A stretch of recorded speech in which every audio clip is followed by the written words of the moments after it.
Vdekja e papritur e Shpat Kasapit tronditi botën e muzikës shqiptare dhe i gjithë ata që e kanë ndjekur për vite me radhë. Në moshë të re dhe në kulmin e karrierës, largimi i tij krijoi një boshllëk të madh, jo vetëm në skenë, por edhe në zemrat e njerëzve që e donin dhe e respektonin.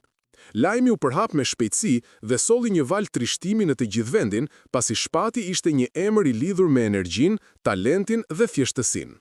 Përtej famës dhe muzikës, goditja më e rëndë mbeti te familja e tij, e cila humbi jo vetëm një artist, por një bir, vlla dhe mbi të gjitha një baba.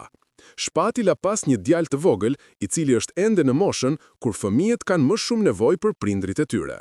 Kjo e ta bërë lajmin edhe më të dhimbshëm, pasi jeta e një fëmije tani duhet të vazhdoj pa figurën e të atit.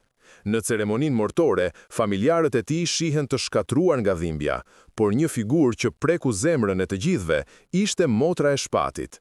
E qetë, por e plasur nga brenda, ajo mbajti një qëndrim të fortë dhe dha një deklarat që emocionoi shumë njerëz.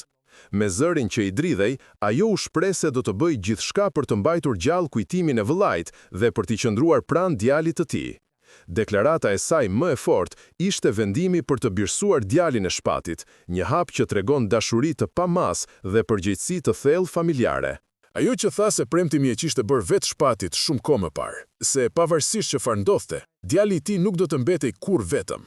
Ky vendim i saj është pritur me shumë respekt nga publiku, që e ka parë si gestin më fisnik që mund të bëhej në një moment kaq tragjik. Sot, ndërsa kujtimi i Shpat Kasapit vazhdon të jetojë përmes këngëve dhe dashurisë së publikut, djali i tij rritet në duart e një familjeje që e adhuron dhe e sheh si vazhdimin më të bukur të këngëtarit. Historia e tyre është një kujtesë e fortë se dhimbja e humbjes është e madhe, por dashuria e familjes është edhe më e madhe, dhe është ajo që i mban njerëzit në këmbë edhe në ditët më të errta.